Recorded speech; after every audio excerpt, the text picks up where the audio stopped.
The rising star of the Mafia was another associate of the Morello family, Giuseppe Masseria, who was from Marsala, less than 30 miles from Castellammarese.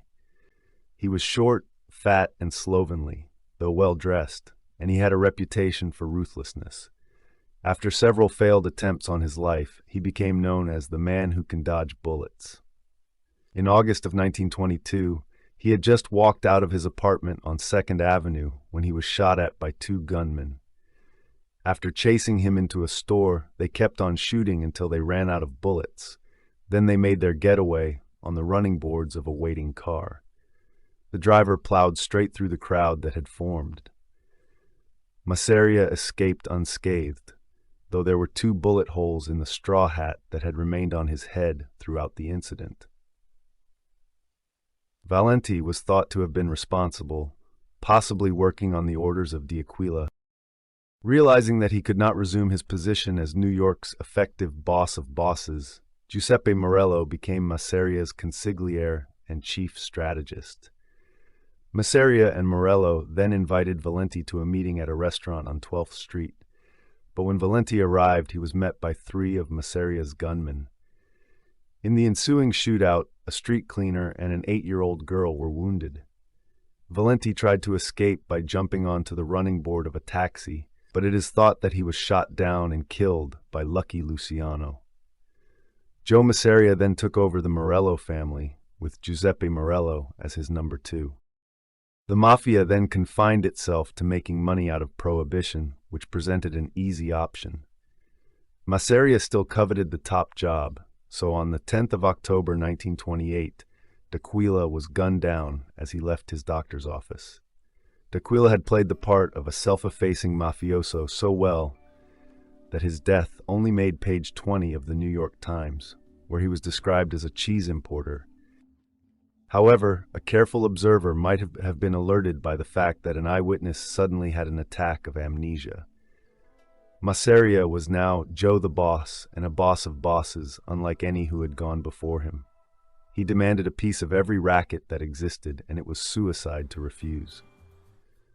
When Gaetano Tommy Reina opposed him, he was gunned down. The strongest opposition came from the Castellammarese in Brooklyn under Niccolo Cola Sciro, but it was Detroit Mafia boss Gaspare Milazzo who paid the price when Morello ordered his assassination. Then Morello persuaded Milazzo's closest ally, Joe Aiello of Chicago, to plot against Al Capone. Aiello's dangerous game ended when he was machine-gunned down in the street. In an attempt to intimidate Sciro, Masseria demanded a tribute of $10,000. He got it. Then he sent gunmen to shoot wealthy bootlegger Vito Bonventre, the only Castellammarese rich enough to finance a war. Sciro then went into hiding and was never heard of again. His place was taken by Salvatore Maranzano, who was again from Castellammarese. He had trained to be a priest, but he had renounced his vows so that he could take revenge when rustlers stole the family's cattle. His mother was the daughter of a powerful Don, and so he soon became a made man. The fact that his wife was also a boss's daughter gave him an even stronger mafia connection. He was sent to New York, possibly by Don Vito Cascioferro, to take control of the Sciro family. Maranzano was an educated man who spoke 7 languages, and he was fanatical about Julius Caesar. In his house in Brooklyn, an entire room was devoted to the great Roman leader. When Maranzano met Morello in Sicily, he agreed to a meeting with Masseria, but it soon became clear to Maranzano that he would have to fight Masseria. He divided the Sciro family into squads and dispersed them so that only he and the trusted squad leaders knew where they were. Then he used a network of informants, mainly Italian cab drivers, who would raise the alarm if any of Masseria's men entered Brooklyn.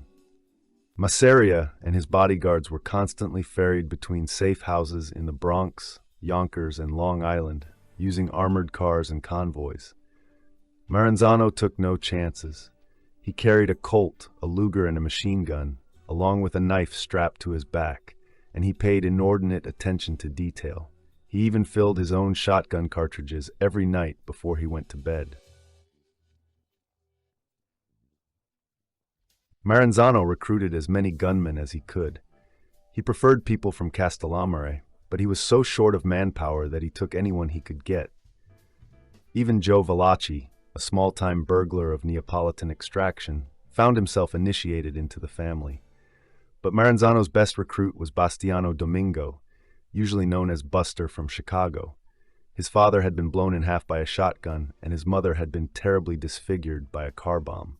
Because he looked like a college boy, he could follow Masseria's men unnoticed, though Joe Bonanno said he was a virtuoso with a machine gun. So Buster was sent to kill Morello. On August 15, 1930, he and another man turned up at Morello's second-floor loan sharking office on East 116th Street. Assuming that Maranzano was on the run, Morello had no guards on the door. He was discussing building contracts with Gaspare Polaro and his nephew Joseph Pirano when the gunman burst in, firing wildly. Hit twice, Pirano tried to escape out of the window, but he fell to his death. Morello stumbled into another room with at least 4 bullets in him before falling down dead. Polaro lived just long enough to tell the police what had happened. However, Luciano had a different story. He said that Albert Anastasia and Frank Scalise had attacked Morello on his orders. It was his first move to take over the Morello family and the whole of New York. Masseria responded to Morello's murder by sending Al Mineo to Machine Gun Joe Aiello, Maranzano's ally in Chicago. However, it was Capone who was blamed for the crime, mainly because he was seen as one of Masseria's allies. With Morello dead, the Reina family began to cooperate secretly with Maranzano. They were joined by defectors from the Mineo family, though Masseria managed to replace Morello with Al Mineo himself. But Mineo was not cunning like Clutch Hand Morello. The only strategy now was to find Maranzano and kill him. After Mineo had been gunned down, his place was taken by Charles Lucky Luciano. But Luciano had misgivings about Joe the Boss. In 1929, they had fallen out over a consignment of whiskey worth nearly $1 million. First of all, they had made an agreement that the whiskey was Luciano's, and then they had shaken hands on the deal. At that point, Luciano reminded Masseria that the Sicilian code of the handshake could not be broken. But Masseria then changed his mind. He claimed that the whiskey was his and said, "I break the handshake." Afterwards, Charlie got together with Benjamin Bugsy Siegel, Joe Adonis, Meyer Lansky, Vito Genovese, and Johnny Torrio, who had returned to the United States in the previous year for a council of war. It was then that Lansky suggested that they should eliminate the 2 roadblocks, Maranzano and Masseria, and make Lucky the boss of bosses. Charlie had fallen out with Masseria, and he was no friend of Maranzano's either.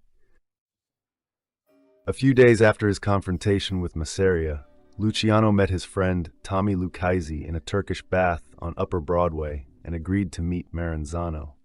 The meeting would take place on Staten Island, a neutral territory controlled by Joe Profaci, a Maranzano lieutenant, but a friend of Luciano's from childhood. Luciano would agree to go to the meet alone. During the meet, Charlie Luciano agreed to switch sides.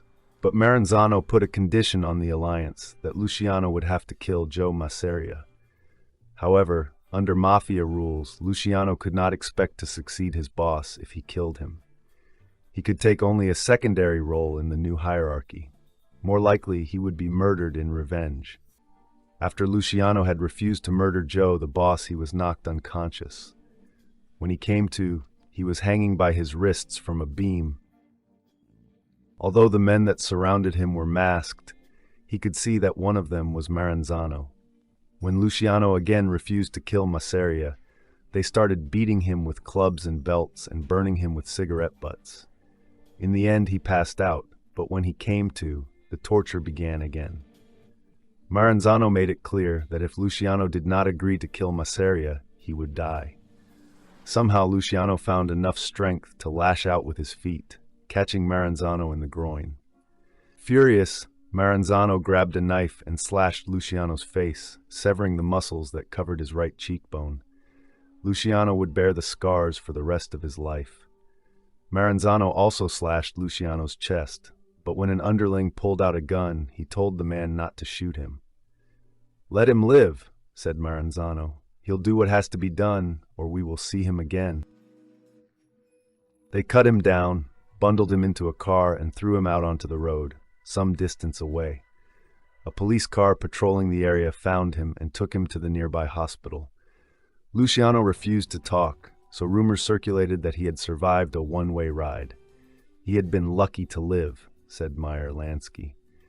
The epithet stuck. All lucky Luciano would ever say was, "I'll take care of this my own way." Lansky said it would be easy for Luciano to get rid of Masseria and Maranzano. All he had to do was figure out a way of getting them to kill each other. But Luciano bided his time. In early 1931, Maranzano let it be known that no reprisals would be taken against Masseria's men once Joe the Boss was dead. Another meeting with Maranzano was arranged, this time outside the lion's cage at the Bronx Zoo. Luciano was accompanied by Tommy Lucchese, Joe Adonis, and Bugsy Siegel. Maranzano took Joe Bonanno and Joe Profaci along. Maranzano addressed Luciano as Bambino, but Luciano made it clear that the old way of doing things was finished. "My father's the only one who calls me Bambino," Luciano told Maranzano. Maranzano was offended, but he promised to drop what Luciano called that exclusive Sicilian crap. He would let Lucky and his Italian and Jewish friends get on with their business unmolested, once Masseria was dead.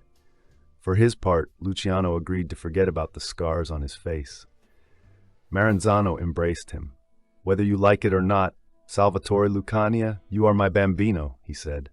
On the morning of April 15, 1931, Luciano went to Masseria's office on 2nd Avenue in Manhattan. The two men then sat down and planned the murder of Maranzano's key lieutenants. Masseria was smiling and laughing, said Luciano, like he could just taste Maranzano's blood out of a gold cup. Then he leapt from his chair and did a little dance like the one Luciano had seen Hitler do on a newsreel after the defeat of France. "Two fruitcakes in search of a brain," he remarked. It was a sunny day, and Luciano suggested that they drive out to Coney Island for a leisurely lunch. They went to the Nuova Villa Tamaro, where the owner Gerardo Scarpato showed them to a corner table. Joe the Boss gorged himself on antipasto, spaghetti with red clam sauce, lobster fra diavolo, and a quart of Chianti. The meal took 3 hours, and by the time he had finished, the rest of the customers had left. Luciano then suggested a game of Klobe, a Hungarian card game that Masseria had learned from Frank Costello. Scarpato brought a deck of cards and then went for a walk on the beach. Masseria was on his second bottle of wine. After one hand of club, Luciano excused himself and went to the men's room. At that moment, the front door opened. Vito Genovese, Joe Adonis, Albert Anastasia, and Bugsy Siegel burst in and emptied their pistols into Masseria. The getaway driver, Shiro Terranova, was so shaken that he could not get the car into gear, so Bugsy Siegel pushed him aside and sped off.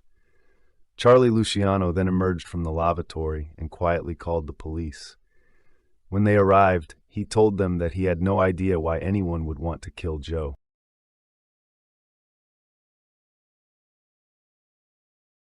Salvatore Maranzano, the winner of the Castellammarese War, called a meeting of the Mafia in a big hall on Washington Avenue in the Bronx.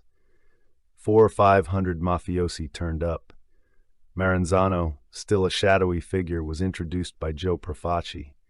He then made a speech explaining why Masseria had been eliminated. Things were going to be different, he said.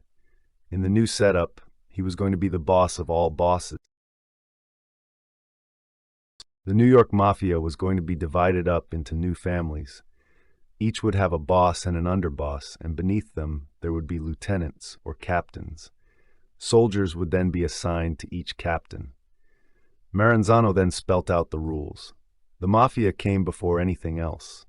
The penalty for talking about it or sleeping with another member's wife was death.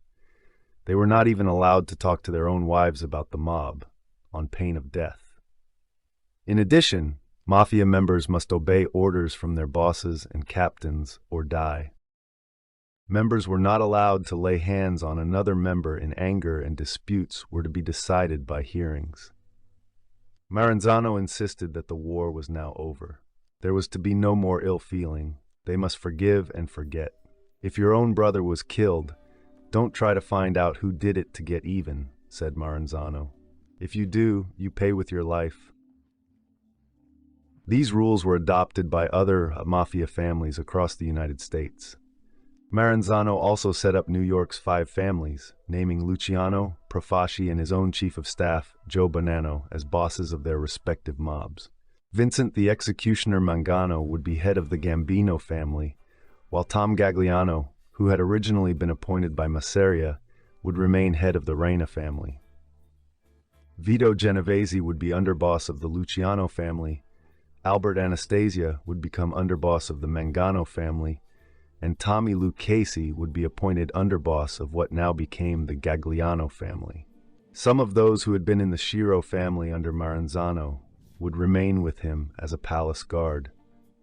The others would join the Gagliano family. A huge banquet was then held in Maranzano's honor. Mafiosi across America were obliged to buy tickets. Even Al Capone sent $6,000. As guests arrived, they threw their contribution onto a table. "I never saw such a pile of money in my life," said Joe Valachi. Maranzano worked out of the offices of a real estate company in the Grand Central Building at 46th Street and Park Avenue.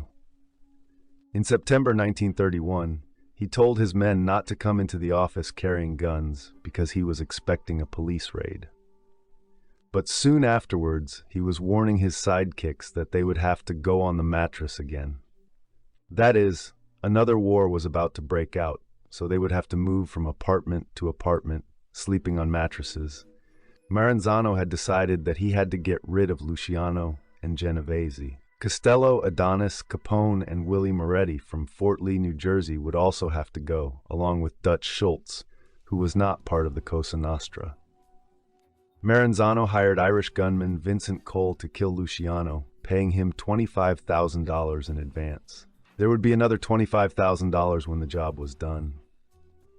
Cole was known as the Mad Dog, after killing a child and wounding several others during a failed attempt to kidnap one of Dutch Schultz's lieutenants. On September 10, 1931, Maranzano invited Luciano to his main office on the 9th floor of the Helmsley building. The plan was that Cole would turn up shortly afterwards and kill him. But Luciano had received a tip-off. He sent 2 assassins dressed as policemen along to the office, probably Lansky's hitman Red Levine and Schultz's lieutenant Abraham Bo Weinberg. They shot and stabbed Maranzano to death. As they were making their escape, they bumped into Cole, who fled, thinking they were real police officers. It was not the only killing that day. As many as 60 mafiosi were gunned down. Luciano claimed to have organized it all, but it seems that the younger Americanized gangsters simply seized the opportunity to rid themselves of the Mustache Petes, the older Sicilian immigrants who were more interested in continuing the traditions and vendettas they had brought from the old country than making money. 5 months later, Cole was machine-gunned in a telephone booth. It was thought that Oni Madden, bootlegger and owner of the Cotton Club, had kept him talking long enough for the killers to catch up with him.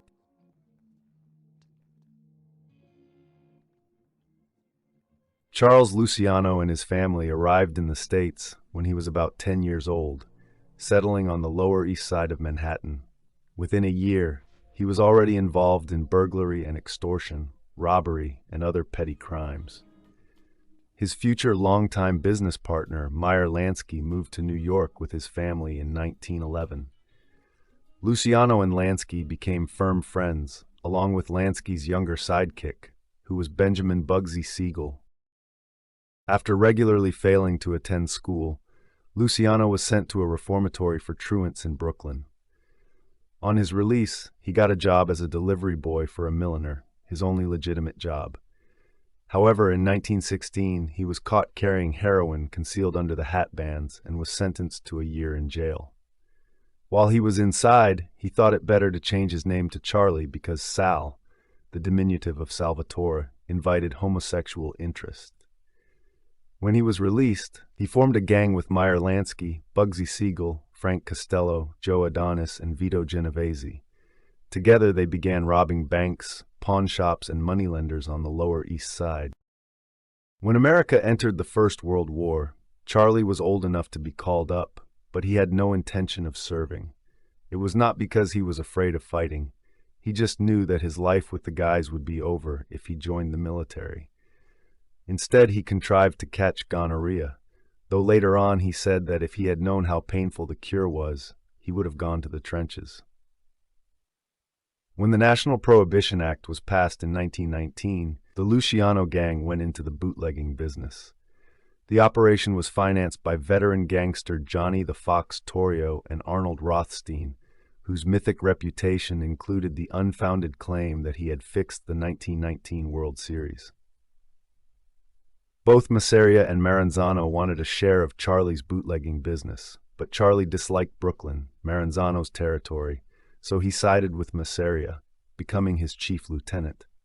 In that role, he directed bootlegging, prostitution, the distribution of narcotics, and other rackets.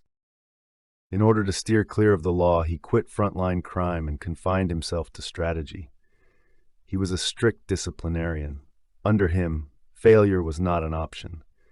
Those who disappointed, got their fingers broke or their knuckles cracked, or maybe had their heads busted. Luciano fell out with Joe Masseria and Salvatore Maranzano that following year. He was recuperating in his suite in the hotel when Wall Street crashed. Meyer Lansky quickly alerted him to what an opportunity this presented. The gangsters were flush with cash and could buy up legitimate businesses. Costello pointed out that they were also indispensable to the politicians and the police. In fact, New York Police Commissioner Grover Whalen had called him to borrow the $30,000 he needed to cover the shares he had bought on margin. It was then that Lansky suggested that they should get rid of Masseria and Maranzano and take over, but Luciano was too busy to do anything about it. He realized that the crash would mean the end of Prohibition, so he was preparing to go into the legal whiskey business when the day came. Meanwhile, the profits on loan sharking and gambling soared. Luciano went into a nationwide betting syndicate whose national wire service brought the racing results to every bookmaking parlor. When Masseria discovered that Gaetano Reina was in secret negotiations with Maranzano, he told Luciano he must prevent Reina from defecting. Luciano called Adonis, Costello, Genovese, Siegel, and Lucchese to a meeting on a fishing boat off Oyster Bay, Long Island. It was a cold and snowy night in January. Lansky was unable to attend because his wife was having a difficult labor.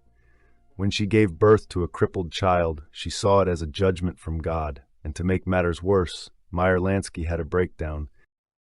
Lucchese brought the news that Masseria intended to murder Joe Profaci and Joe Bonanno in the hope that it would keep Gaetano Reina in line. Luciano realized that he was being set up. Masseria was going to make it look as if Luciano was the one who had attacked Profaci and Bonanno, so Maranzano would come after him. Siegel suggested they turn the tables on Masseria by killing Reina and making it look as if Masseria had ordered it. Accordingly, Vito Genovese blew Reina's head off with a shotgun outside his home on February 26, 1930.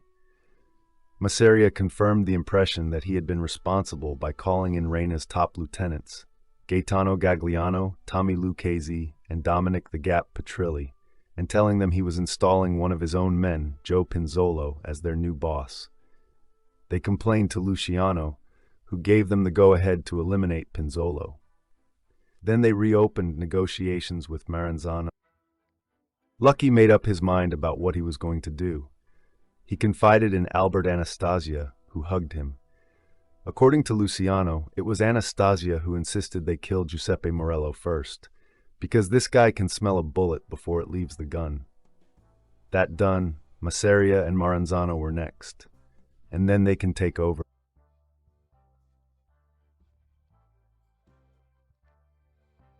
Lucky Luciano managed to convince the heads of the other families that the power-mad Maranzano had been planning to kill him for no reason.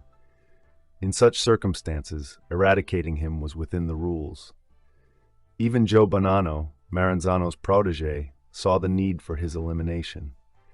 Although he had lived in New York for 6 years, Maranzano spoke little English and understood nothing of the street slang of the younger hoodlums. Maranzano was old-world Sicilian in temperament and style, said Bonanno, but he didn't live in Sicily anymore. Luciano was now de facto boss of bosses, but he was not an old-style authoritarian like Masseria and Maranzano. He did not want a piece of everyone's pie. He was astute enough to realize that if there was peace, everyone would make money. Bonanno agreed with him, and the two of them then held a conclave with Gagliano, Mangano, and Profaci. Before the end of 1931, they all traveled to Chicago for a national convention with Al Capone and the leaders of 20 other mafia factions around the country. They accepted Maranzano's blueprint for how the families should be run. The omertà would remain a guiding principle, but Luciano insisted that as well as a underboss, each family should also have a consigliere or counselor, who could resolve disputes within the family and sort out problems with other gangs. Membership would be open to anyone of Southern Italian descent, not just those of Sicilian parentage, though both parents had to be Italian. Although Meyer Lansky attended meetings with Charlie, he could not join in the discussions.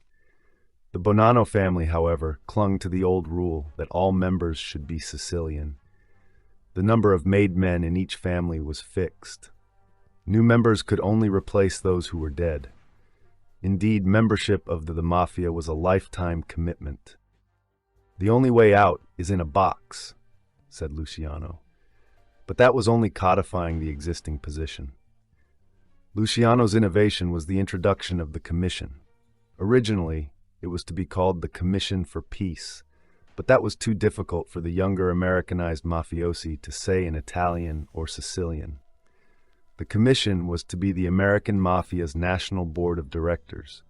There would be members from each of New York's 5 families, plus one from Chicago and one from Buffalo, where Bonanno's cousin Stefano Magaddino, another migrant from Castellammarese del Golfo, was an important figure. There was provision for other families to join if required. Luciano was influential, of course, but he did not formally want to take the position of boss of all bosses because he realized that it would only lead to more bloodshed. The Mafia no longer referred to itself by that name. In New York, it was La Cosa Nostra. In Chicago, it was the Outfit, or the Syndicate. In Buffalo, it was the Arm, and in New England, it was the Office. Mafiosi were spoken of as made men or being connected. The National Convention ended with a party at the Blackstone Hotel, where Al Capone laid on a flock of prostitutes. Plans were made for a similar convention to be held every 5 years. Meanwhile, there was another meeting in the Franconia Hotel in New York, where Jewish gangsters agreed to throw in their lot with the Italians and form a national crime syndicate. The rules laid down by Lucky Luciano in 1931 paved the way for 30 years of peace. In that time, the only major mafioso to serve significant time in jail for racketeering was Luciano himself. When Prohibition was repealed in 1933, New York's 5 families were so wealthy that they had taken over all the rackets from the Irish and Jewish gangs. The biggest and most famous of the Jewish leaders, Arnold Rothstein, had been shot in 1928. It took him 2 days to die, but he refused to say who was responsible. "You stick to your trade. I'll stick to mine," he told a detective. The leading Irish gangster, Oni Madden, wisely took the hint and retired to Hot Springs, Arkansas in 1933, where he ran the city's gambling operation. In Chicago, the remnants of the Irish gangs simply became the hired hands of the Italians. Assisted by Meyer Lansky, Luciano took over the garment industry. It had previously been ruled by Jewish gangsters who had controlled both the unions and the management since a series of strikes in the 1920s. Bonanno ran a number of legitimate businesses as fronts, including a funeral parlor which specialized in double-decker coffins. Legitimate clients occupied the upper half, while inconvenient corpses were stowed in the lower compartment. The families also ran the wholesale markets in Manhattan and Brooklyn, together with trucking and construction companies, restaurants, and hotels. Tommy Lucchese even managed to take over the kosher chicken market, which was worth $50 million a year. These operations always made money because the mafia took over the labor unions, so competitors were driven out of business or crippled by strikes. Owning legitimate businesses also meant that New York bosses would not be arrested for tax evasion. They had learned from Al Capone's mistakes. Such fronts were useful in other ways. Joe Colombo ran a real estate company, so his associates could always say that they had gone to see him to rent an apartment or get a mortgage. Everything was going swimmingly until a grand jury demanded an investigation into racketeering, and Thomas E. Dewey, a 33-year-old former U.S. attorney from Michigan, was appointed special prosecutor in 1935. His job was made much easier by the newly passed Joinder law, making it possible to prosecute several criminals under a single indictment and wiretapping. Dutch Schultz was the first criminal on Dewey's list. Schultz was born to a family of German Jewish immigrants. His original name was Arthur Flagenheimer, but he took the name Schultz from a trucking company he once worked for. Schultz took control of beer distribution in the Bronx during Prohibition. As he extended his territory into Harlem, he came into conflict with the Irish-American gangster Jack Legs Diamond. While Diamond was dining with his mistress in her suite at the Hotel Monticello, the room was sprayed with gunfire. Diamond was hit 5 times. When he recovered, he moved out to Catskill, where his car was shot up in another assassination attempt. He was machine-gunned again near Cairo, New York. Then in December of 1931, after a party celebrating his acquittal on kidnapping charges, Diamond was shot 3 times in the back of the head. Schultz was one of the many suspects. He was also thought to have been responsible for the murder of Vincent Cole, who made the mistake of asking for a cut from the rackets he was involved in, rather than the regular salary that Schultz paid him. Schultz's lawyer, J. Richard Dixie Davis, said that Schultz killed just as casually as if he were picking his teeth. On one occasion, Schultz pulled out a gun, stuck it in the mouth of a lieutenant he suspected of stealing from him, and pulled the trigger. Afterwards, he apologized to Davis, who had witnessed the murder. On another occasion, he ordered Bo Weinberg's legs to be set in cement before he was dropped, still living, into the Hudson. After Prohibition, Schultz took over the numbers racket, an illegal lottery in Harlem, employing accountant and arithmetical genius Otto Abadaba Berman to manipulate the odds. After gaining control of the restaurant unions, he extorted money from the terrified owners. By the mid-1930s, Schultz was grossing over $20 million a year.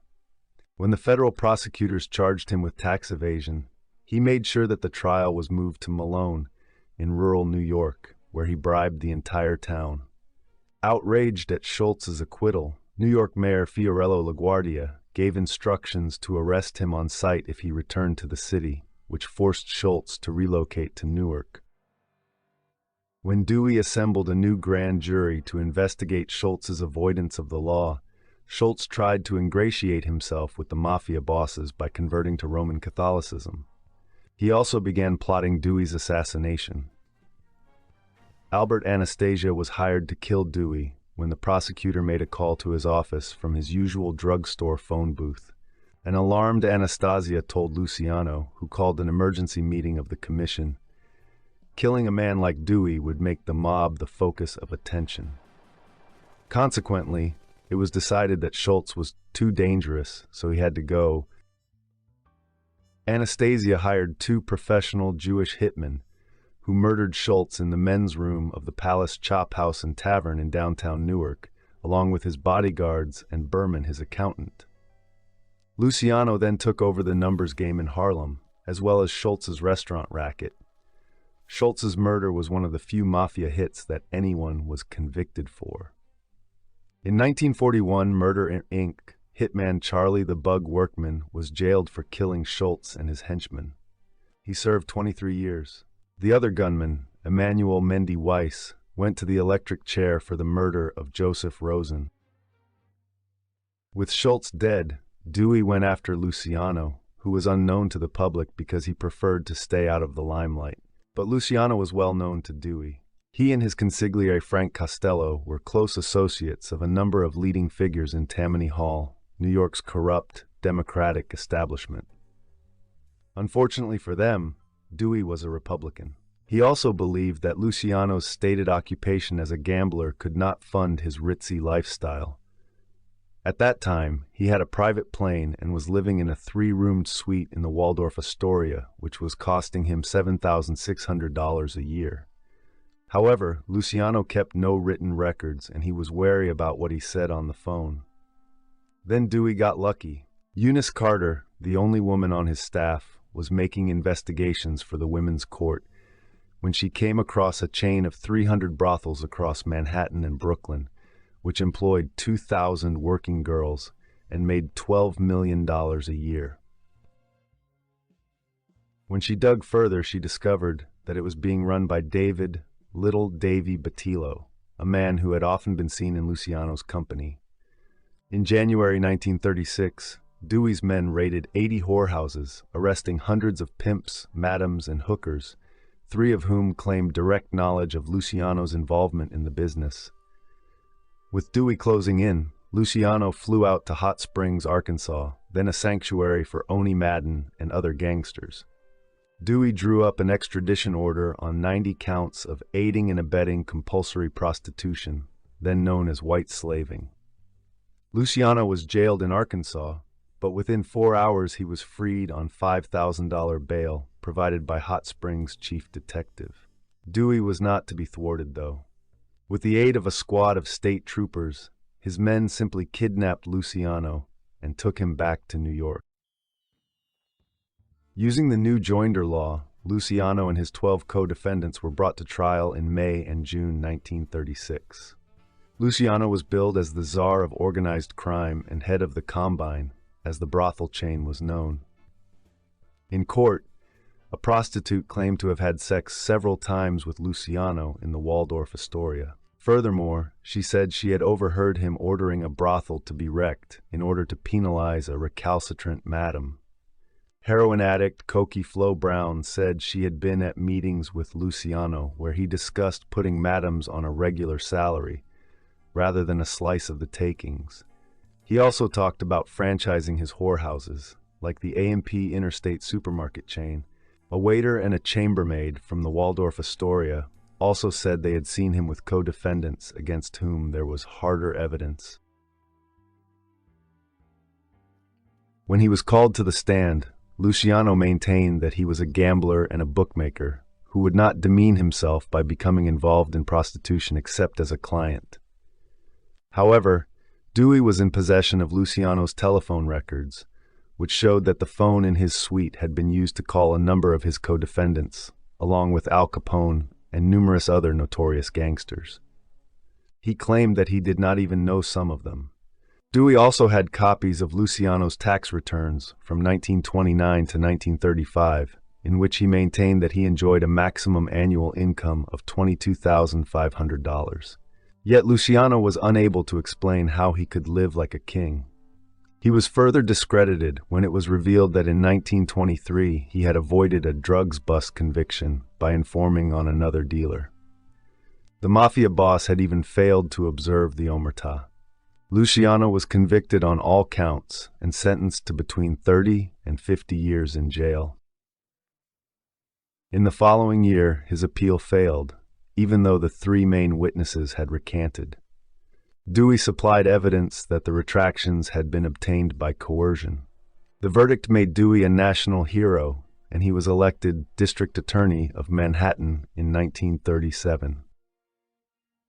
Luciano was sent to the Clinton State Penitentiary in Dannemora, less than 20 miles from the Canadian border. It was one of the toughest prisons in the system, but Luciano did not suffer too much.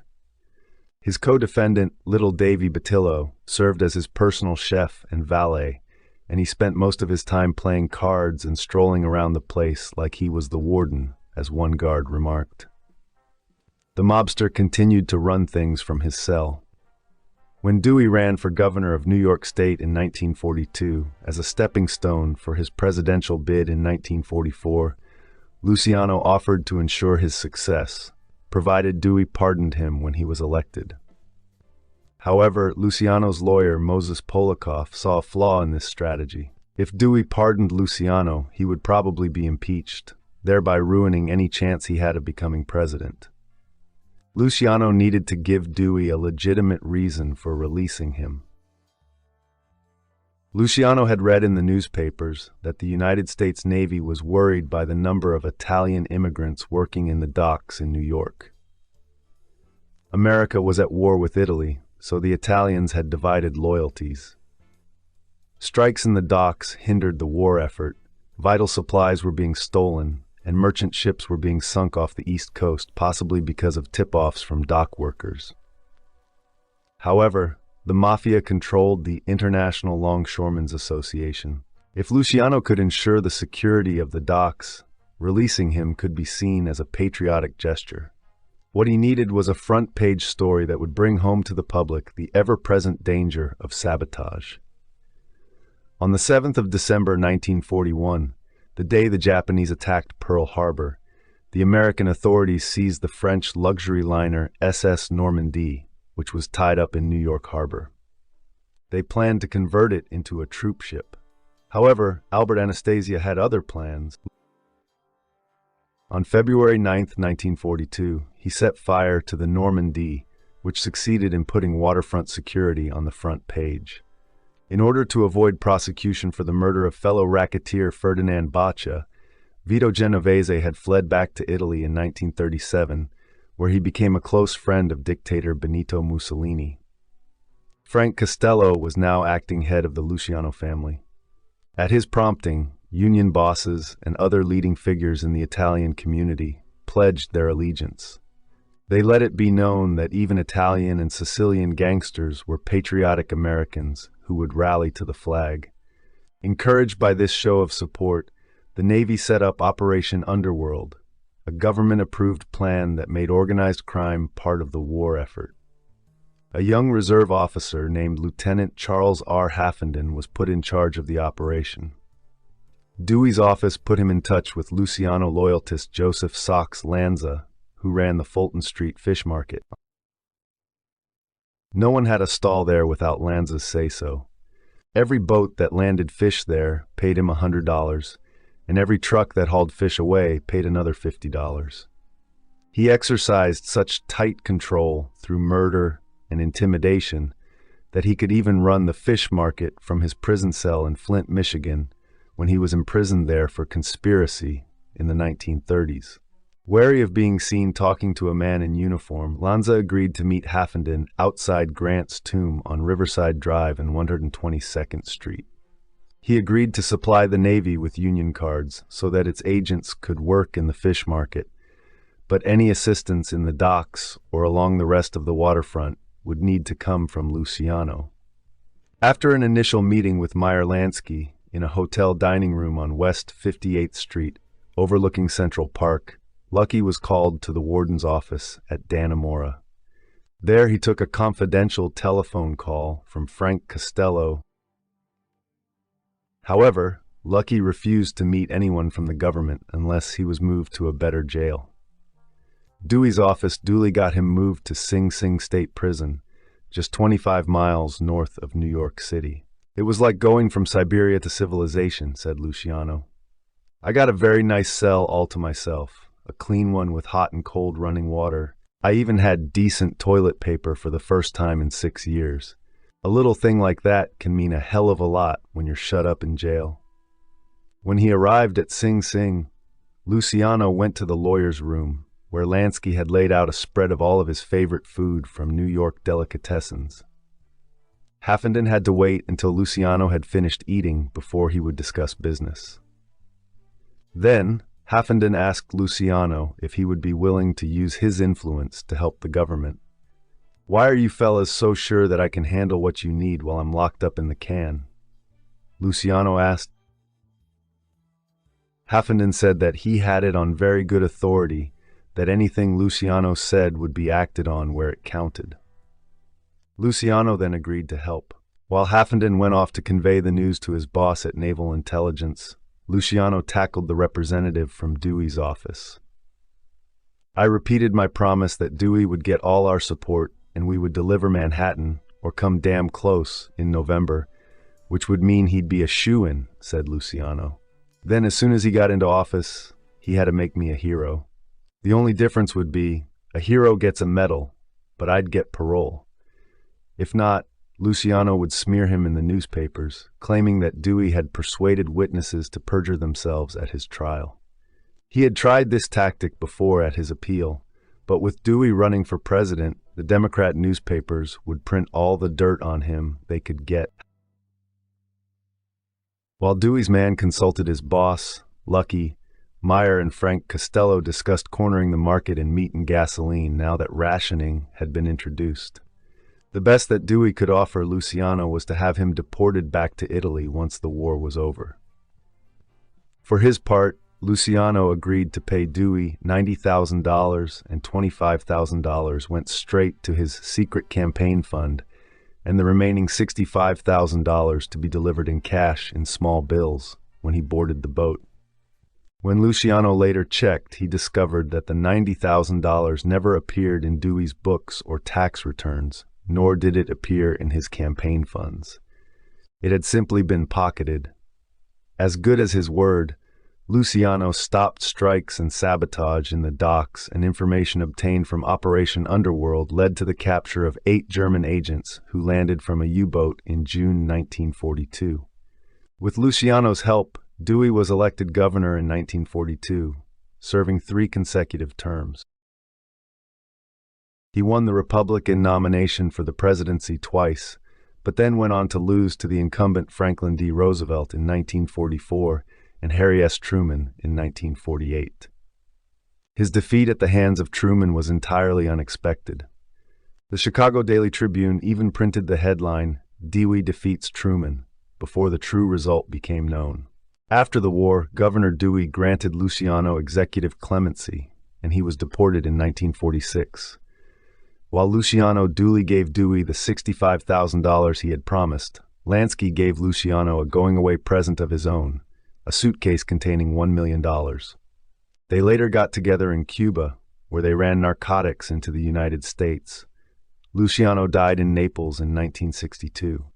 His body was returned to New York to be buried in the family vault in St. John's Cemetery, Queens.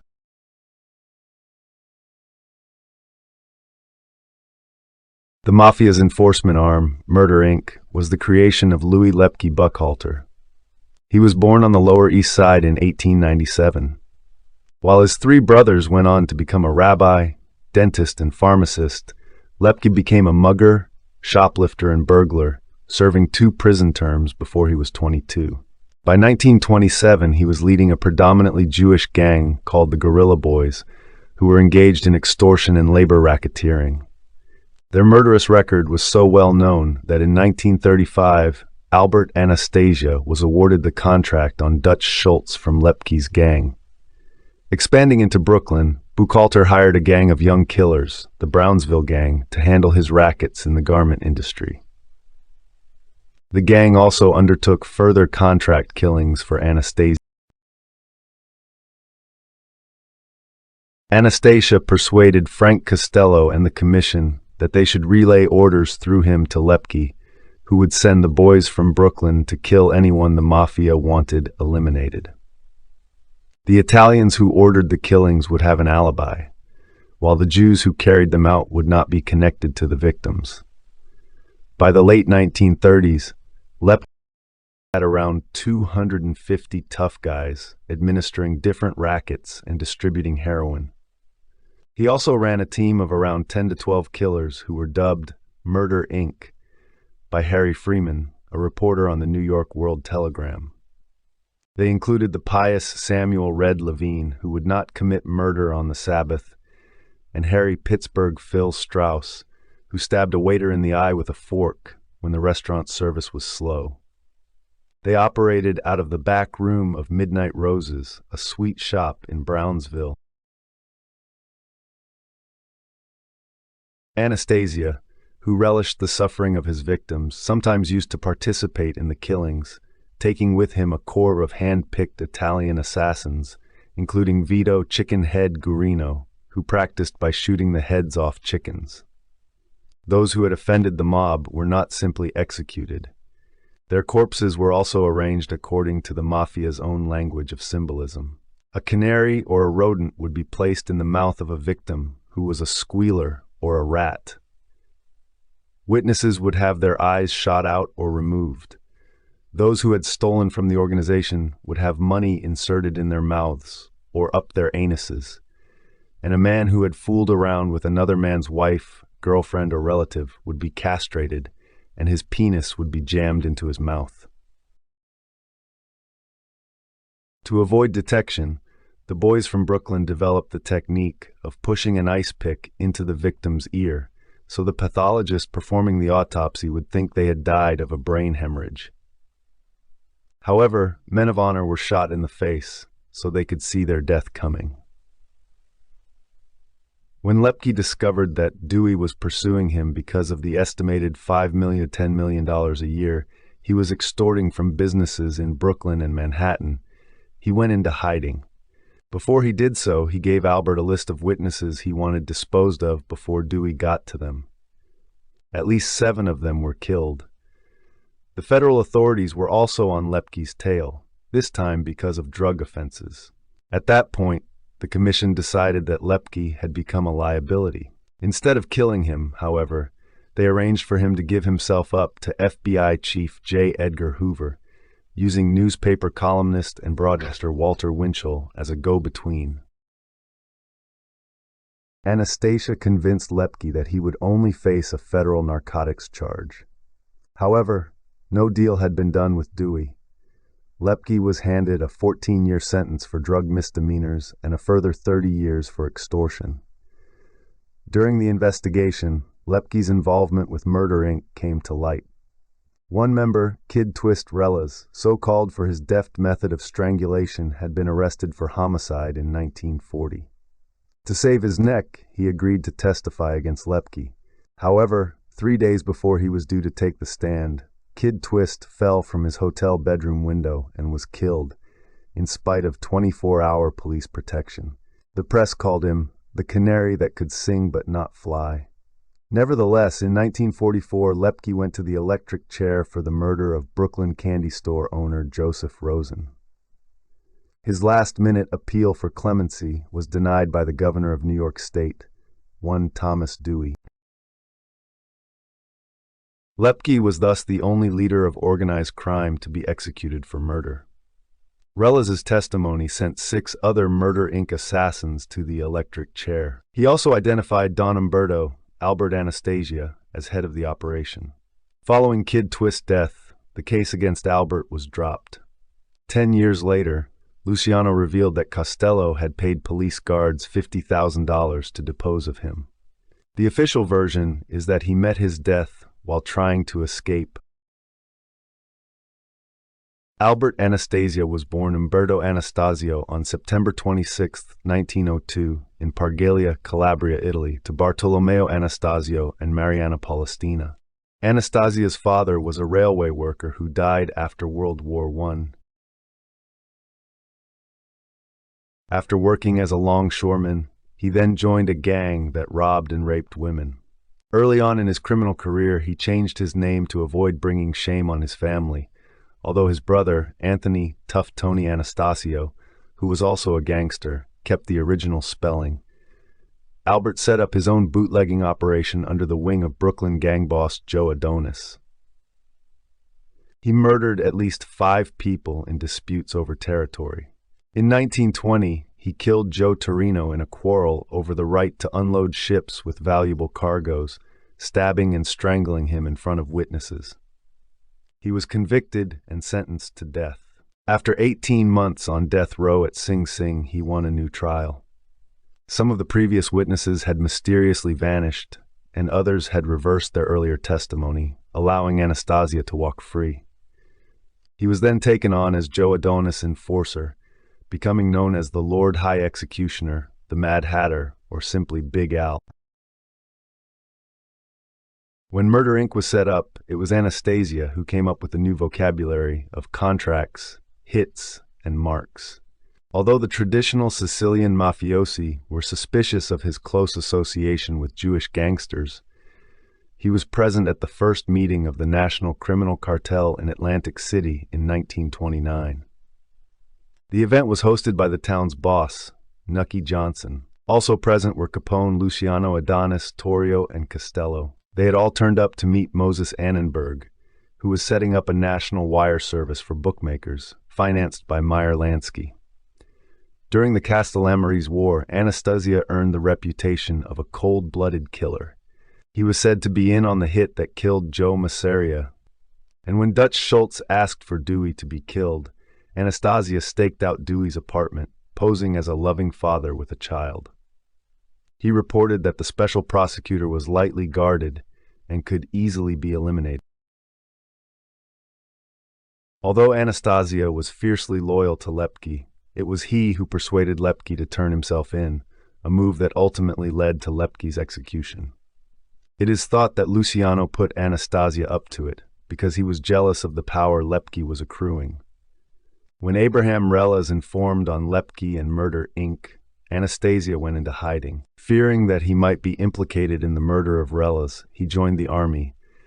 But when his unit was posted overseas, Anastasia bribed his way into a post in a transportation center in Town Gap, Pennsylvania. He rose to the rank of sergeant and put it about that he had performed heroic deeds. He paraded around Brooklyn wearing his uniform after the war. Dangling from his chest was a row of medals he had bought from a pawn shop. When Luciano was deported, his territories in Brooklyn were taken over by the Mangano family, with Anastasia as underboss. Then the Manganos began to disappear. Philip Mangano was found dead near Sheepshead Bay, Brooklyn, on April 19, 1951, and soon afterwards his brother and boss, Vincent Mangano, disappeared as well.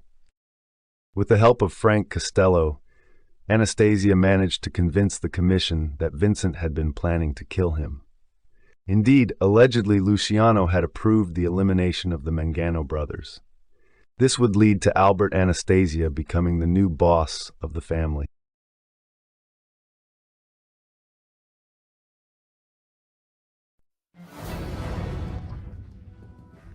You're watching the Everything Network.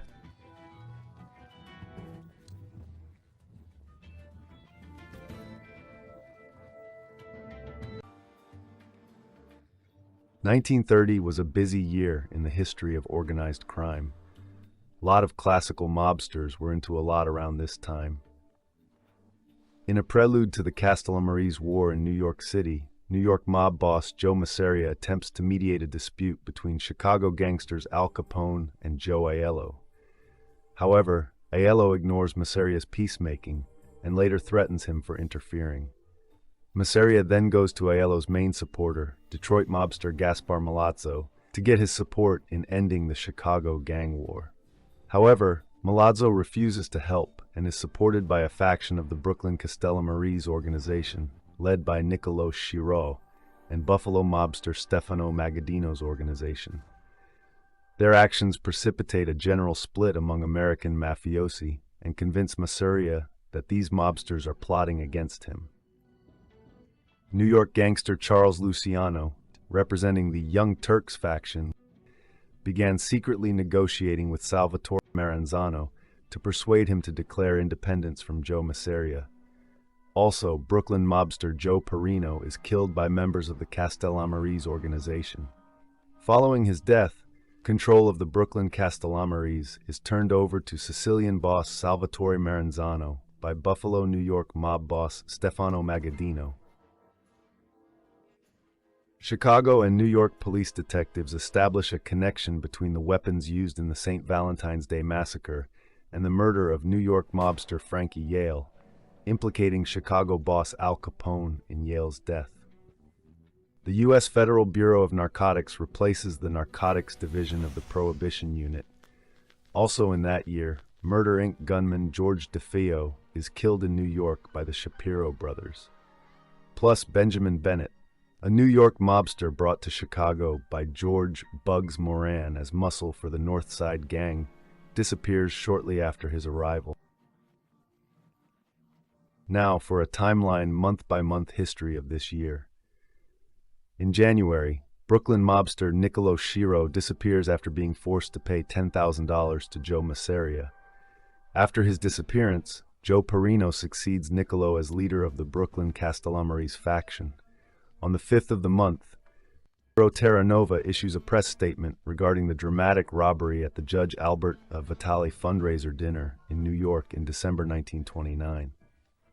Terranova claims that he is being used as a scapegoat for the split in the New York Tammany Hall political organization. He also claims to be a man of peace and asks to be left alone. On February 4th, Chicago gangster Julius Rosenheim is killed shortly after agreeing to become a police informant. On February 20th, 1930, Carlo Piranio, founder of the Dallas crime family, dies of natural causes. His organization is taken over by his brother, Joseph Piranio. Carlo Piranio, a native of Sicily, immigrated to the States in 1901 with his brother Joseph. They first settled in Shreveport, Louisiana. He began the Dallas faction of the American Mafia in 1921 with Joseph as his underboss. Carlo, later described as the original head of the Mafia in Texas, was born about 1876 in Corleone, Sicily, the same hometown as early New York Mafia boss Giuseppe Morello. Piranio's marriage to an 18-year-old woman, recently arrived from Italy, occurred in 1903. In 1904, a son, Angelo, was born to Carlo and Clementia Piranio. The Piranio relocation to Dallas occurred sometime between the marriage and the Shreveport birth of Angelo in 1904. The April 1910, the United States Census says the family lived temporarily at 774 Main Street in Dallas. The household included Carlo and Clementia, young Angelo, and Joseph Piranio and his new bride Lena. He ran a real estate business from his home. His brother Joseph worked as a grocery salesman.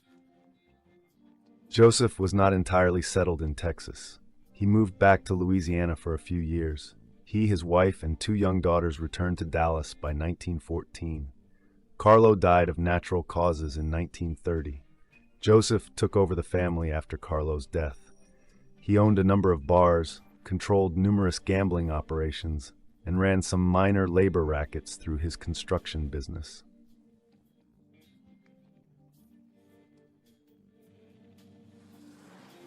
On February 26th, Bronx mobster Tommy Reyna is killed by a shotgun blast by mobster Vito Genovese while leaving his aunt's home.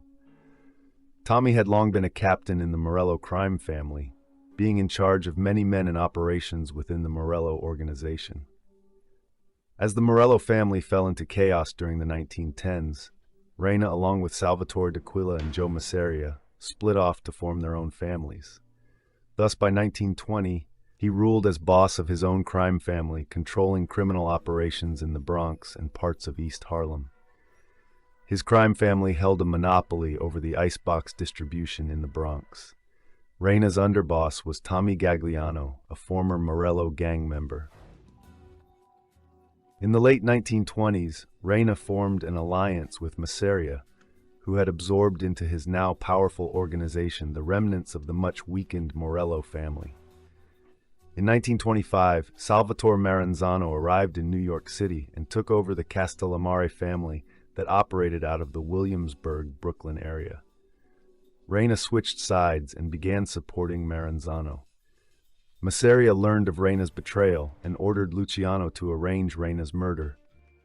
On the evening of February 26, 1930, Reyna left his mistress Marie Ennis's apartment on Sheridan Avenue in the Claremont section of the Bronx, although other sources claim he was leaving his aunt's apartment after dinner. He was ambushed and shot in the head with a double-barreled shotgun, instantly killing him. Some suspect Vito Genovese, while others suspect Joseph Pinzolo as being the perpetrators. The 2 hitmen left the weapon under a parked car and escaped. On his body, police found a handgun and $804 in cash, which is equivalent to almost $15,000 in 2025. Reina's death was one of the many factors that started the Castellammarese War between Masseria and Maranzano. On March 14, 1930, the New York State Appellate Court orders the removal of Magistrate Albert Vitali due to his ties to organized crime figures such as Ciro Terranova and Arnold Rothstein, and an unexplainable $10,000 deposit to his bank account. 3 days later, Al Capone returns to Chicago after being released from a Philadelphia prison to resume his war against mobster Joe Aiello. In April, Raymond Nugent, a bank robber and killer with the Egan's Rats gang of St. Louis, vanished in Florida. Egan's Rats was an American organized crime gang that exercised considerable power in St. Louis from 1890 to 1924.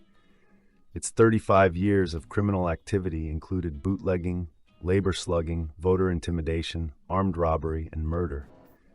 Although predominantly Irish-American, Egan's Rats did include a few Italian-Americans and some Jewish immigrants, most notably Big Maxie Greenberg. The gang was formed by Thomas Snake Kinney and Tom Egan. It became the dominant criminal organization in St. Louis around the turn of the 20th century, when they became noted as the worst political terrorists in the city. The Rats squeezed out the required number of Democratic votes at the polls. In addition to their election tactics, the Rats also engaged in union busting, armed robbery, and theft from railroads. By the mid-1910s, the gang had entered into bootlegging. By 1921, both Tom and Willie Egan were dead, and leadership of the crew passed to William Dint Colbeck. Egan's Rats soon went to war with the rival Hogan gang, whom they suspected of killing Willie Egan. After defeating the Hogans in a well-publicized war, the Rats turned to armed robberies rather than bootlegging as a chief source of income. In November 1924, 9 key members of the Egan gang were sentenced to long prison terms inside the feds for a mail robbery in Staunton, Illinois. While a few lower-ranking members of Egan's Rats still operated in St. Louis, they were finished by the fall of 1925. Remaining members of the gang who escaped imprisonment spread across the country. Some of the ex-Rats, led by Fred Killer Burke, were suspected of being involved in the St. Valentine's Day Massacre. The gang later made headlines when gang member Leo Vincent Brothers was convicted of the murder of Chicago Tribune reporter Jake Lingle in June 1930. On April 13th, Clinton G. Price, district attorney of Juneau County, Wisconsin and political figure within Milwaukee, is severely wounded by a shotgun blast at his home. Price dies the following morning. A former sheriff's deputy was charged with Price's murder. It was believed Price was assassinated in retaliation for a raid on a bootlegger den near Kilbourne, Wisconsin. Wright was ultimately acquitted after a contested trial and spent most of the rest of his life in prison for unrelated robbery charges. On May 6, 1930, mob boss Tony Bacola disappears after alleged confrontation with organized crime figures Joseph Ardizone. The only trace of him is his car found in Venice, California. Allegedly, Bacola claimed to have information in the disappearance of Frank Baumgartner, who vanished November 25, 1929. On May 31st, Gaspar Milazzo of the Detroit crime family is shot and killed while walking through a Detroit fish market. After the death of Salvatore Catalanate in February 1930, Milazzo continued to be a high-ranking member of the Detroit crime family, although the actual extent of his power is under debate. Some organized crime writers and authors claim that he was the successor to Sam Catalanate, but if that was even true, he had a very, very short reign. It is known that Milazzo was a close associate of the East Side Gang, led by Angelo Melli, William Tacco, and Joseph Zerilli, who took over and led the East Side Mob, the remnants of the former Nola Gang, Vitili Bosco Gang, and eventually became the first 3 leaders of the modern Detroit Partnership, otherwise known as the Detroit Combination or the Zerilli crime family. Milazzo also had a close working relationship with the other leading Detroit Mafia factions, including the Downriver Gang, led by brothers Thomas Yanni and Peter Licavoli and their cousins, the brothers Joseph Joe Misery and Leo Lips Moseri, one of the more formidable mafia factions within Detroit, whose members would become the members of the Detroit Partnership's highest levels. There was the West Side Mob, which was the remnants of Sal Catalanate's faction. Wyandotte area boss, Joseph Joe the Beer Baron, talking the Lamar gang led by Chester Big Chet Lamar of the Hamtramck area. The Italian underworld within Detroit had experienced its own bloody power struggles in the mid to late 1910s, and with the death of top Detroit Mafia boss Sal Catalanate in early 1930, the Detroit Mafia was once again experiencing unrest, rivalry, and conflict. The truce and alliance that Catalanate had created, and Milazzo had assisted with for the last few years, was now coming unhinged, and one of the most volatile conflicts that had already seen some violence was between the East Side and West Side mobs. West Side mob leader Chet Lamar had sent word to East Side mob leader Angelo Melli that he wanted a sit-down to discuss mafia affairs and possibly end the feud. But Melli was no fool, and he knew that it was not safe to meet with the treacherous Lamar. Melli figured that because Gaspar Milazzo was such a highly respected figure within the Detroit Mafia and known for his mediation skills, he could send Milazzo in his place, and Lamar would not take it as an insult, as he would understand how Milazzo would be seen as the only man who could mediate this dispute. So Melli asked Milazzo to go to the meeting in his place, and Milazzo accepted. What was not known to Milazzo and Melli was that powerful New York Mafia boss Joe Masseria had begun to support Chet Lamar in his bid to take over the Detroit Mafia, which was something that would not please Gaspar Milazzo, who was a close associate of Angelo Melli and his two right-hand men, Joe Zerilli and Bill Taco. It's not known for certain whether or not Milazzo knew about Masseria's support of Lamar. Milazzo accepted Melli's proposal to have him attend the sit-down meeting with Lamar, as Melli believed that Lamar wouldn't dare kill a mafia boss with Milazzo's respect and support, knowing it was instantly start a war. The meeting was set for the Vernor Highway Fish Market in Detroit, and on May 31st, 1930, Gaspar the Peacemaker Milazzo and his right-hand man and driver, Sam Sasa Perino, attended the meeting in place of Angelo Melli and his associates. Milazzo and Perino were seated, and while awaiting Lamar and his representatives, they began their lunch. Without comment, two gunmen leaped out and unleashed a barrage of shotgun blasts that hit Milazzo in the head and killed him instantly. Perino was hit in the chest, abdomen, and arm, and soon died. Gaspar Milazzo died at the age of 43. The reactions to the murder of Gaspar Milazzo was one of shock and outrage. The men who were closely aligned with Milazzo, such as Melli, Tocco, and Zerilli, called for vengeance and were determined to eliminate Chet Lamar and his associates for such a disgraceful attack on a man who had been a friend to all who knew him. Even Lamar, whose safety in other mafia territories outside of Detroit was assured by a Gaspar Milazzo with one phone call on many occasions. Some organized crime historians and writers believe that Milazzo had become the most senior Detroit mafiosi upon Catalanate's death. But with Milazzo being murdered only 3 months after, there was no time for him to assume power as he was allegedly supposed to do, or if he could have.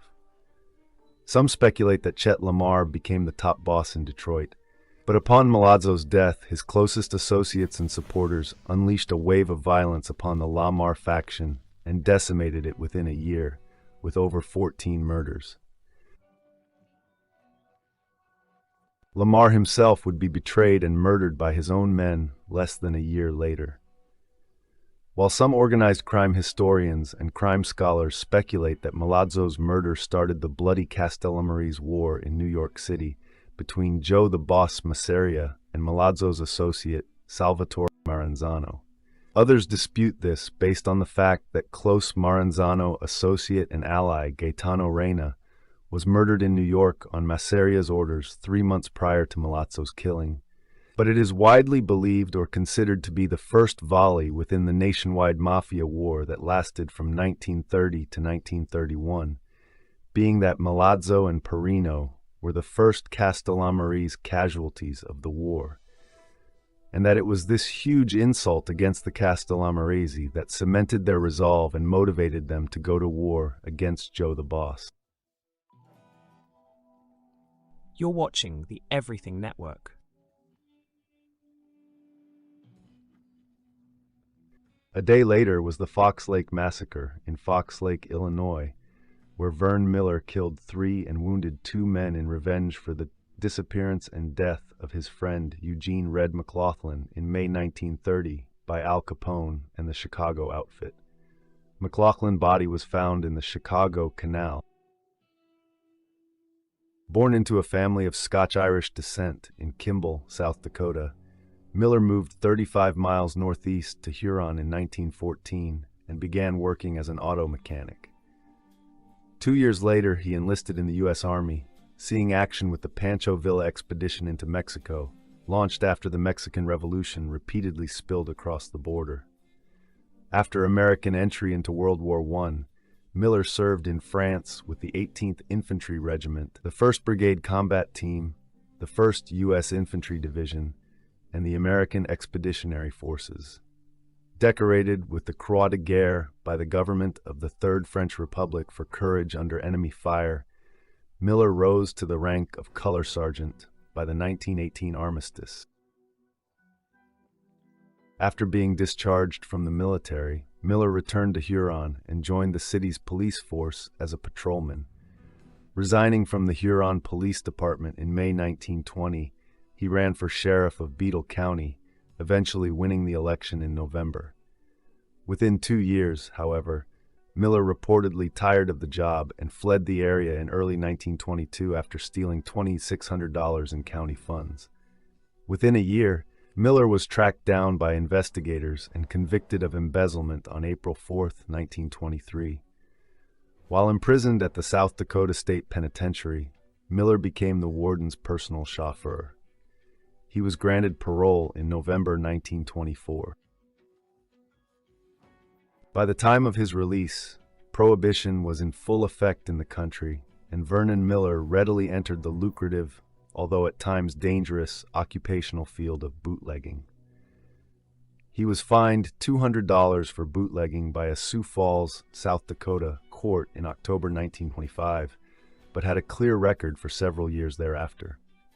During the late 1920s, after years of heavy drug abuse and suffering from advanced syphilis, Miller became increasingly unstable, and he was often given to unpredictable bursts of violence. He was indicted on February 3, 1928, for the wounding of 2 Minneapolis police officers, but the case against him was dropped owing to lack of evidence. As the end of the decade approached, Miller was widely known as a freelance gunman for Midwest bootleggers and racketeers.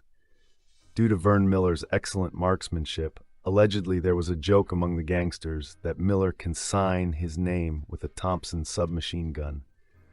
According to declassified FBI files, Miller carried out contract killings for both Jewish and Italian-American organized crime organizations, such as Lepke Buckhalter of Murder, Inc., the Purple Gang of Detroit, and the Chicago outfit under Al Capone. On May 31, 1930, after the brother of a friend of Miller's, Eugene "Red" McLaughlin, was killed by members of Al Capone's Chicago outfit, McLaughlin's body was found in a Chicago canal. Vernon Miller tracked down 3 of the suspects to a resort hotel in Fox Lake, Illinois, and gunned them down on June 1st. Later known as the Fox Lake Massacre, this event was first attributed to members of George Moran's North Side Gang. With the end of Prohibition approaching, Miller teamed up with Harvey Bailey, one of the most successful bank robbers during the 1920s, George "Machine Gun" Kelly, and 3 others in a daylight raid resulting in the theft of $70,000 from a bank in Wilmar, Minnesota, on July 15, 1930. On August 13th, In an argument over a double cross from the bank robbery, Miller killed Frank "Whiny" Coleman, Mike Rusick, and Jew Sammy Stein, and dumped their bodies at White Bear Lake. The murders did not seem to affect Miller's relationship with his accomplices, as he again participated with Bailey, Holden, Keating, Kelly, and Lawrence Duvall in robbing a bank in Ottumwa, Iowa, for $40,000 on September 9, 1930. Again with Bailey, Kelly, Frank "Jelly" Nash, and several others, Miller stole another $40,000 from a bank in Sherman, Texas, on April 8, 1931. And on December 6, 1932, during a bank robbery in Minneapolis, 2 policemen were killed by the Miller gang. Following the Sherman bank robbery, Miller retired from armed robbery in favor of murder for hire, although he continued to keep in contact with his former partners. It was through these contacts, specifically Chicago mobster Louis Stachy, that Miller was hired to free former partner Frank Nash from federal custody while he was being transported to Leavenworth Federal Penitentiary. On June 17, 1933, Miller and several other unidentified gunmen ambushed federal agents as they arrived at Union Station in Kansas City, Missouri. After a brief yet violent gunfight, resulting in the deaths of Nash and 4 law enforcement officers, as well as the wounding of 2 others, Miller and the other gunmen fled the scene. Although FBI Director J. Edgar Hoover named Charles "Pretty Boy" Floyd and Adam Ricchetti as participants in the event, the remaining gunmen were never identified. In a subsequent conversation, Miller's former employer, Murder Inc. leader Lepke Buckhalter, told FBI agents, "No one will have anything to do with Miller now. If he shows up, you will know about it." When an FBI agent asked whether Miller was at risk of being bumped off, Buckhalter responded with a knowing look, but said only, "I will have to look into that." After the Kansas City massacre, Miller fled to the East Coast, staying with New Jersey mobster Abner "Longy" Zwillman in New Jersey until he killed a Zwillman gunman in an argument. Leaving for Chicago on October 23, 1933, Miller posed as a salesman for an optical supply house while living with girlfriend V. Matthias until federal agents raided her apartment on the morning of November 1st. Shooting his way out, however, he was able to escape from federal agents. A month later, on November 29th, a motorist discovered Vernon Miller's body dumped in a roadside ditch outside Detroit, Michigan. He had been severely tortured by partial strangulation with a clothesline and beaten with a claw hammer. Miller appeared to have been the victim of a contract killing by the National Crime Syndicate. Although the motive for Miller's horrific murder remains unclear, probable causes include retaliation for the murder of a member of Zwillman's gang a month earlier, punishment for the Kansas City massacre, retribution for the Fox Lake massacre, or all of the above and then some. While being interrogated following his own arrest, former associate Machine Gun Kelly expressed a belief that the hitmen must have been people whom Miller knew and trusted. Miller never went any place without being armed, and never let anyone he did not know real well get close to him, on account of there being any number of people who would have taken him. The ones who did get him were real close to him. FBI agent Werner Haney told reporters, "We wanted Miller badly, but whoever killed him probably saved us from having to do it."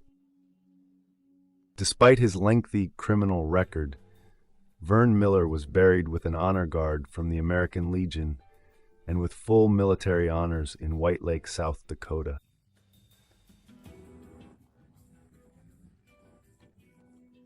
On June 9th, Chicago Tribune journalist Alfred Lingle is shot and killed in a train station in Chicago, Illinois. The Chicago newspapers would promise a $55,000 reward for information on the murderer.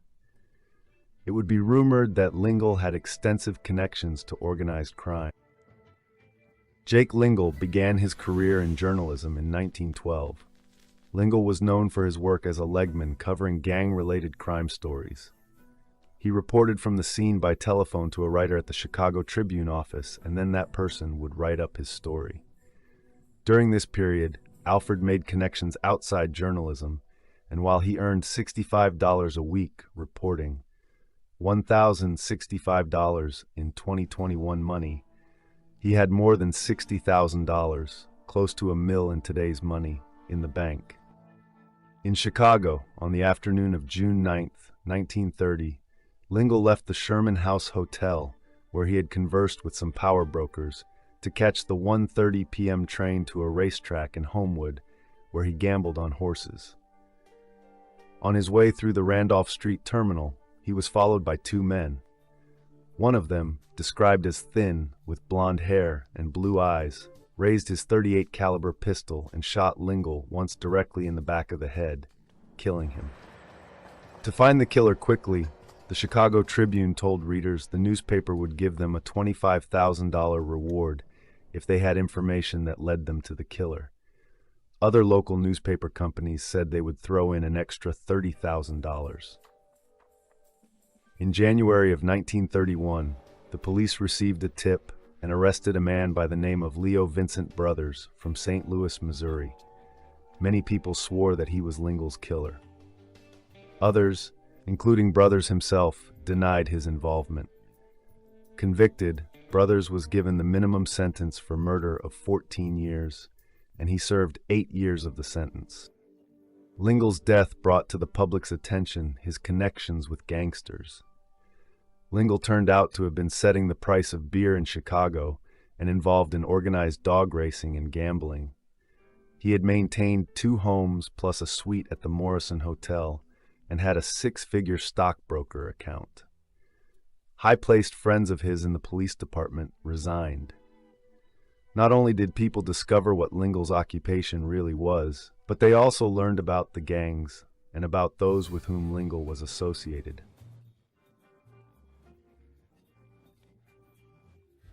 On June 30th, Thomas Somnero, a Chicago outfit lieutenant, is found dead on Chicago's west side. He was strangled to death.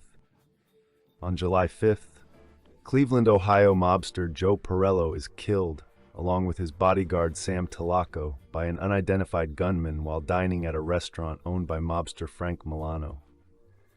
Milano would succeed Perello as leader of the Cleveland crime family. It is said that when Joseph Perello took over the crime family, he began to be pushed aside by Frank Milano, who was by now head of a resurgent Mayfield Road mob.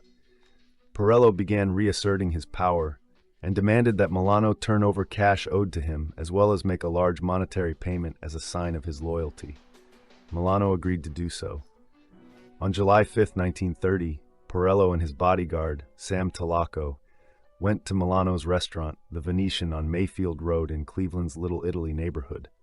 The two sat at a table with Milano and Milano associates John Andresola, Charles Coletti, and Chuck Polizzi. Within minutes, Perello was dead. Telaco crawled outside and died on the sidewalk.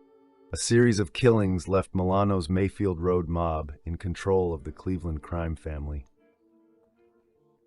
July 15th, Vito Bonventre, underboss to Niccolo Schiro, is gunned down outside his garage in Brooklyn. During the early months of the Castellammarese War, Bonventre became a target as Castellammarese-born members of Schiro's gang began to threaten rival boss Joe Masseria's domination over mafia gangs. Masseria forced Schiro to pay him $10,000 and step down as boss of the gang. Afterwards, on July 15, 1930, Bonventre was shot outside his garage. Vito was born on January 1, 1885, in the town of Castellamare del Golfo in Sicily. In Castellamare del Golfo, his family was a member of a mafia clan created by an alliance with the Magaddino family in opposition to a mafia clan led by the Buccellato family. He immigrated to the United States just after the beginning of the 20th century and settled in the Williamsburg section of Brooklyn. He soon became a member of the local mafia gang led by Niccolo Schiro. Vito was a leading member of the Brooklyn gang that would later become the Bonanno crime family. He was arrested but then released a few times in 1921 as the leader of a group known as the Good Killers. On August 15th, Peter Morello, consigliere to Joe Masseria, and his bodyguard Giuseppe Piranio are killed by gunmen employed by rival boss Salvatore Maranzano. The gunmen possibly include the mysterious mobster known as Buster from Chicago. Giuseppe was the first boss of the Morello crime family and later top advisor to Giuseppe, Joe the Boss Masseria. He was known as Pidu, Sicilian diminutive form of Giuseppe, and his rivals, the Castellammarese, knew him as Peter Morello. He was famous for having a one-fingered deformed right hand that resembled a claw. In the 1890s, Giuseppe founded a gang known as the 107th Street Mob, which would later evolve into the Morello crime family. Today, the Morello crime family is known as the Genovese crime family and is the oldest of the 5 families in New York City. In September, forming a secret alliance with the remnants of deceased mobster Tom Reina's organization, Maranzano arranges to have Joe Pinzolo, the new Reina family boss, killed in early September. Pinzolo would be killed by Bobby Doyle outside the offices of the Lucchese crime family. The hit is reportedly planned by Lucchese and Tommaso Gagliano. Tommy is arrested for the murder. However, charges are later dropped due to lack of evidence. On September 23rd, Al Capone rival and Union Sicilian president Joe Aiello is killed in a drive-by shooting outside a friend's home. Aiello's death eliminates a major threat to the Chicago outfit. Agostino Loverdo is placed by Capone as head of the Union Sicilian. However, the organization's value greatly declines over the decade, quietly dissolving by the late 1930s. And to end out 1930, on November 5th, mobsters Steve Ferrigno and Alfred Mineo, allies of Joe Masseria, are killed by Maranzano gunmen outside Ferrigno's home in New York. Masseria narrowly avoids the ambush himself. Steve Ferrigno was a mid-level leader in the Brooklyn crime family of Salvatore D'Aquila, the self-proclaimed boss of bosses of the New York Mafia. Ferrigno was deeply involved in bootlegging, the most lucrative criminal activity during the Prohibition era, as well as illegal gambling, extortion, and prostitution. Labor racketeering became profitable for all the Italian crime groups in New York. The D'Aquino family's access to the Brooklyn waterfront allowed Ferrigno and his associates to engage in cargo theft, extortion of the dock workers, and exercise control over the longshoremen's unions. On November 4, 1930, a meeting of Masseria supporters was held in Ferrigno's Bronx apartment at 759 Pelham Parkway South. In attendance were believed to be a number of top Masseria and Mineo crime family members, including Mineo, Charlie Lucky Luciano, Vito Genovese, Masseria, and Ferrigno himself. Maranzano faction members including Joe Profaci, Nick Capuzzi, Joe Velacci, and a hitman known only as Buster from Chicago were observing the meeting from an apartment Velacci had rented across the courtyard. According to Velacci, in the night of November 5, 1930, Steve Ferrigno and Al Mineo left the apartment and walked across the courtyard, and the Maranzano men mowed them down with gunfire.